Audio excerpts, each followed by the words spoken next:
Morning. Shorts. Not long contract. You watching the Masters? Yes, I did. Yeah, I thought you would do. Not the whole time, but I saw a few holes. Yeah. I was a bit gutted for Rory last night. Who's cut it? I was gutted for Rory last night. Why? He dropped 4 shots on the last 3 holes. Because he did really well. I went to bed when it was 13 or 14. Oh yeah. He had 2 double bogeys. Anyway. That's Peter Alice as well. Oh, team news. Mo's contract. Just give us your reaction to the fact that you're going to be working with Mo for another 2 years at least. Happy, of course. He's shown at this club for so many years in a row now how much of value he has for the team, for the club. So as like I assume all our fans and his teammates, we're very happy that he extended for 2 more years, and hopefully he can show Sunday again how important he has been for the whole season to us. Is there relief as well? I think for the fans it is. I don't think it's a surprise to you that I knew a bit better how his contract situation went over the course of the whole season. So maybe for the fans it was a pleasant surprise. I knew it a bit longer, of course, that things were heading in the right direction. And I think it's also a big compliment for Richard that he achieved to extend Mo Salah, who is such a great player, as a free agent, can go probably to every club in the world wherever he wants to. But he stayed at our club, and that's also a compliment for Richard, I think. I'm assuming then you know more than us as to where Virgil van Dijk's contract situation is at the moment. So how close are you to announcing a new deal for Virgil? And I suppose how does his position regarding his future contrast with that of Trent Alexander-Arnold at the moment? I think you know the answer.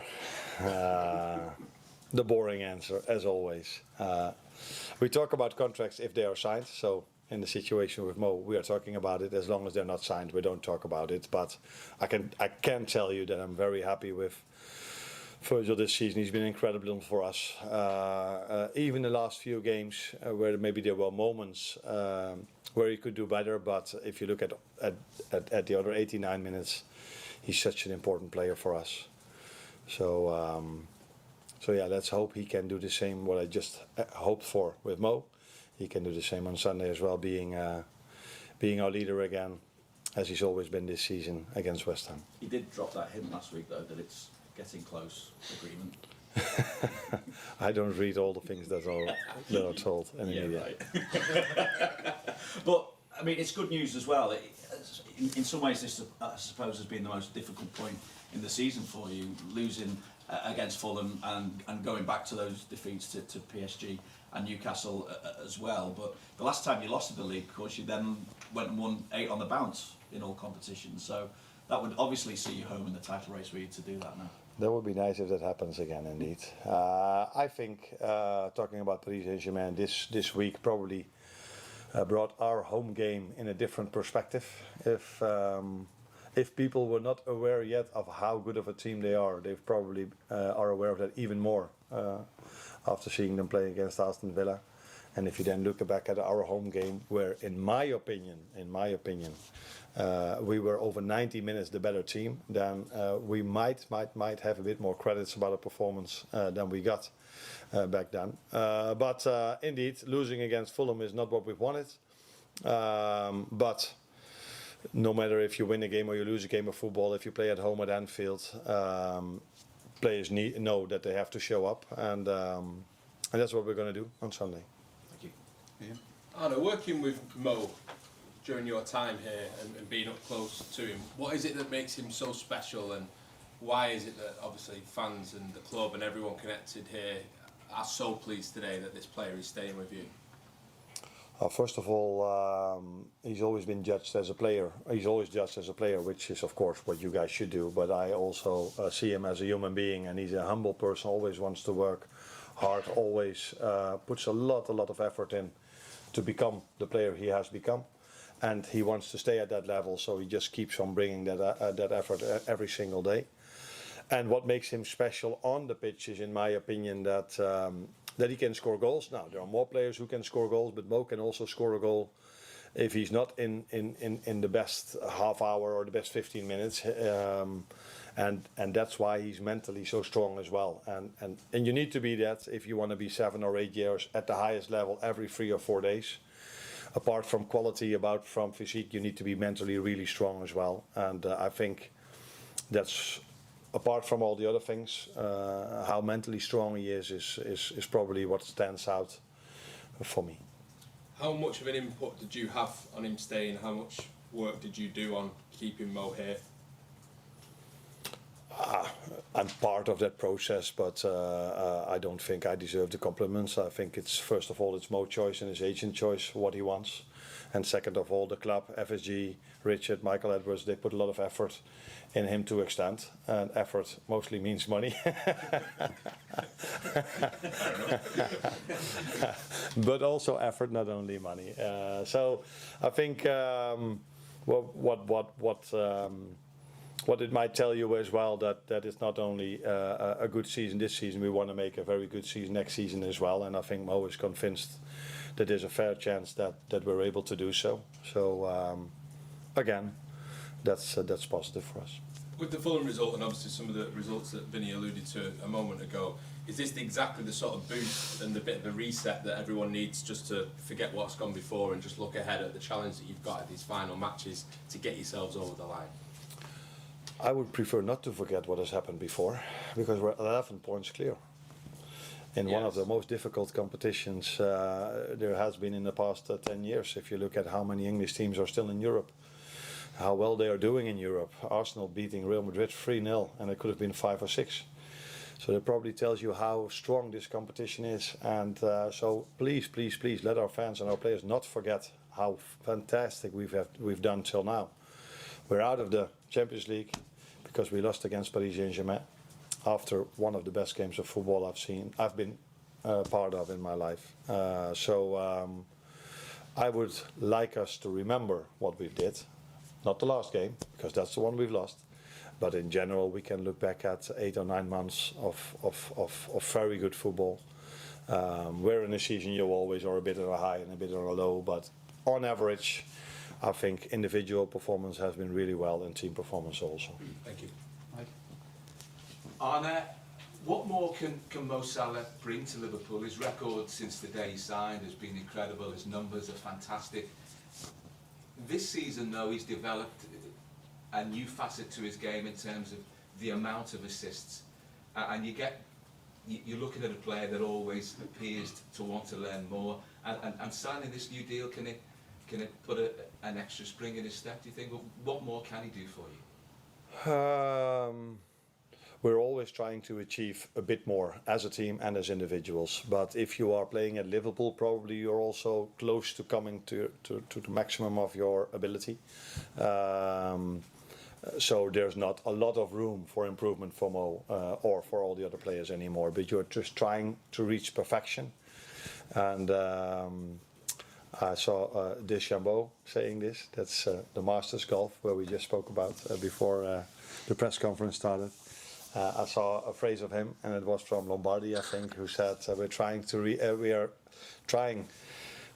reach perfection, which we will never reach, but we reach excellence on the way." And I think that's what we are trying here as well. So we're trying to bring the best and the maximum out of the players to find this 1 or 2% extra.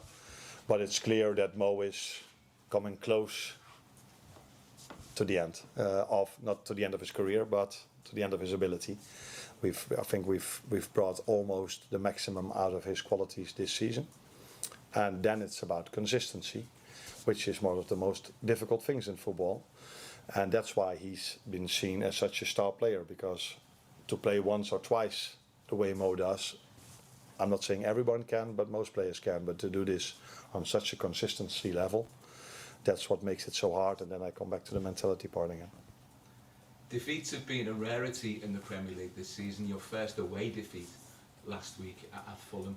I know you were disappointed, particularly in the first half, with the mistakes that were made defensively, and you've also hinted at that when you analysed the Newcastle game.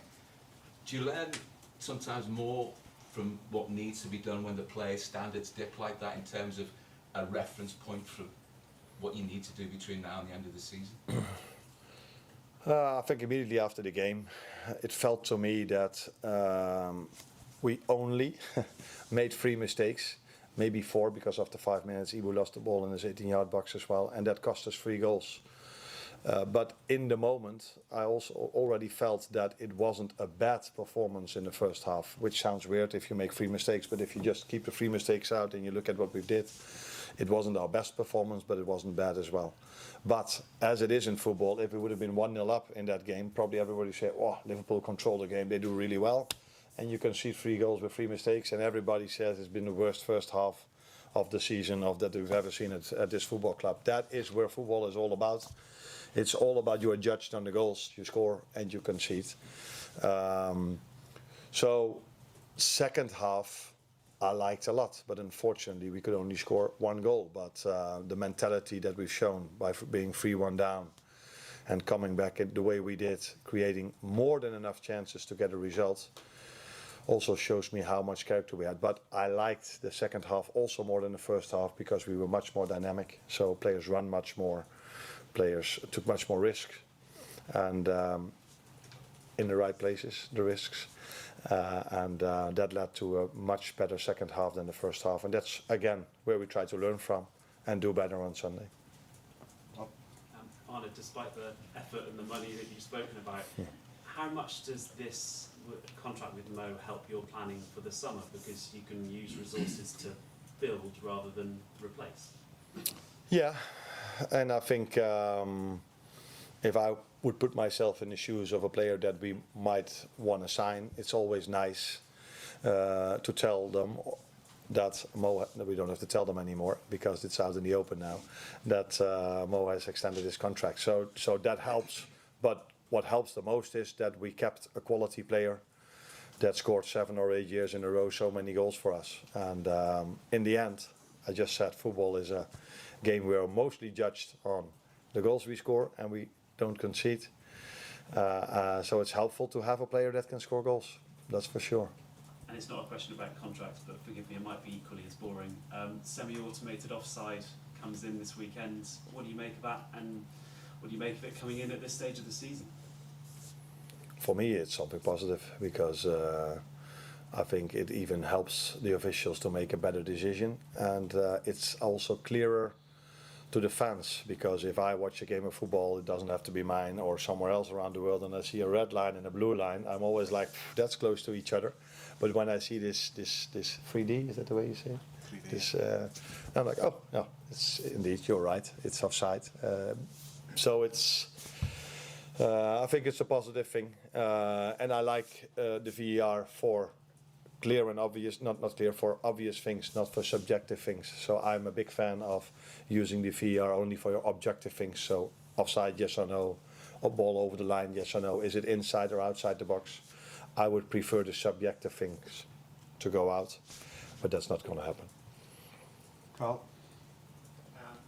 Just it's on Mo again, sorry. How important a message does it send both inside and outside the club that he has signed for the 2 years? Like I just said, I think it's important because I'm 100% sure that our fans love to see him extending, so it gives a positive vibe toward the club. Maybe a positive vibe we might even not need, but it's always good to have positive vibes instead of negative vibes. On the other hand, Mo performed so well, the club performed so well with you guys only talking about their contracts. But I think it's only positive, because if you want to sign new players or players that want to extend here, yes or no, it's always positive to see that one of our star players over the last 7 or 8 years have made the choice to extend his contract. So, and it also shows maybe how ambitious this club is. So not only Mo, but also the owners and the ones that came in last season, that we are really ambitious to keep performing the way this club has performed for so many years now. You spoke about him reaching sort of the end of his talent, at the top of his level. Has his role changed for you this season, and do you see having to adapt as he gets older for you? Because there's maybe some games where he's maybe not been involved as much as maybe he had been in the past, but he he's still producing the numbers. So have you changed his role, or do you see his role changing? Yeah, that I don't know. I don't know if he was in 6, 7 or 8 years ago, or maybe 3 or 4 years ago, if he was every second of the game involved. I would be surprised if I look at all the wingers all around the world.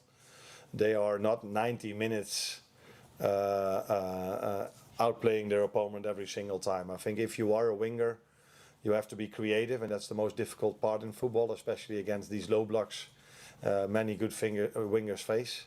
So then it's normal that once in a while you lose the ball or one of your actions fail. But in general, Mo has a lot of impact on our game with assists and goals.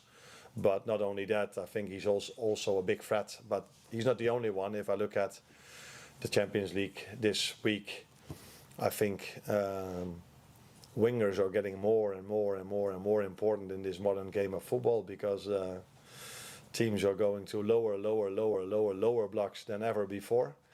And then if you look at Rafinha, Lamine Yamal, Kvaratskhelia, Doué, now Saka, Martinelli, they were all able during the week to open up the last line, or to open up to create chances, and that's what Mo does for us, and what Cody and Lucio are doing for us as well. Hi Arne, you mentioned Ibu Konate before, and we've spoken previously this season about his abilities on the ball and the improvements that he's made in that area. Against Fulham, he was substituted for an attacker. That's the 4th time that this has happened this season. What does he still have to do to become an asset in those times when you are chasing a goal rather than being sacrificed? Now, for me, if I take him out for another centre back, that probably tells you that I wasn't as happy about his game. Or if I take Virgil out and I bring another centre back in, you could assume that he's either injured, or he's not fit, or I'm not so happy with the way he's playing. If I bring an attacker in or a midfielder in, that probably tells you that we want to take a bit more risks. And that is what has happened. So I think Ibu improved during this season on the ball. It's not that he was really worse. So he was a French international that played the World Cup final. So he was already a good player. I don't think maybe he on his own improved. He knows better what we as a team want. How do we want to do build up, where his teammates should be, and which choices he has to make in that regard. But to take him off, and I think I've brought, I don't know anymore who did I bring? Probably. I think it was Chiesa, and then. No, I brought Chiesa in for Robertson. So, But Darwin, I brought Darwin in, and another, doesn't matter. But it was for sure a player that probably can score a goal a bit more easy than Ibu can. So taking him off at Fulham has nothing to do where he is in his stage of how well he does with the ball. That is simply, yeah, we are 3-2 down. Let's bring as much goals on the pitch as we can. Let's take as much risks as we can to hopefully get a goal. And I think we created quite a lot afterwards. Which not to say which we would not done if he was still on the pitch, but it did work out in terms of chance creation, not in terms of scoring. Michael? Hi Arne, you've always seemed very relaxed about the contract situations this season. Were you always calm that you would find a solution long term to Mo and that he would extend and his stay with the club? I think in general people see me as quite relaxed, except for maybe 7 or 8 minutes during this season in a certain away game, Vinny. And that has all to do with the trust I have in the quality of my players, and this is all to do in the trust I have in the quality of leadership, FSG, Michael Edwards and Richard Hughes. So that's why I'm indeed calm about the whole situation, because they will do what is best for the club. And if that is extending, that is extending. And if not, then they will find good solutions again, because that's what they've showed for so many years now. So there's a reason for me to be calm about everything. But of course, I've also spoken to Mo and I followed the whole process. And that gave me a lot of confidence as well about his situation.